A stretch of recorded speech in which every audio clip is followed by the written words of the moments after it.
तर मित्रांनो good morning. आपण वर्धा यवतमाळ नांदेडच्या या दिग्रजच्या प्राईम लोकेशनमध्ये आलेलो आहे आणि आता तुम्हाला मित्रांनो आजचा मागचा भाग दाखवत आहे.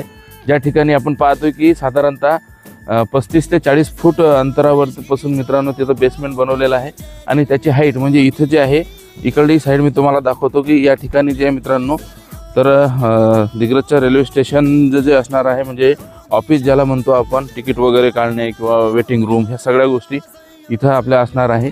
आणि हे आपण बघू शकतो की किती मोठाला याचं जे स्ट्रक्चर आहे मित्रांनो खालूनच त्याचं बेसिक भरलेलं आहे आणि त्याच्यानंतर ती हाईट पण आपण बघू शकतो. एवढी साईड या साईडला आहे. साधारणतः हे पाहतो आपण की 60 ते 70 फूट याची रुंदी आहे आणि 100 ते 125 फूट एकंदरीत त्याची मित्रांनो लांबी असलेली दिसतं. आणि याच्या बॅक साईडला तिथं ते एकंदरीत मोठं पिलर असल्यामुळे ते आपल्याला दिसलं नाही, परंतु बॅक साईडला याचं मित्रांनो काम सुरू आहे. आणि हे काम एवढं मोठं आहे की याच्या साईडला जे याच्यामधून निघलेलं जे वेस्ट मटेरियल आहे मित्रांनो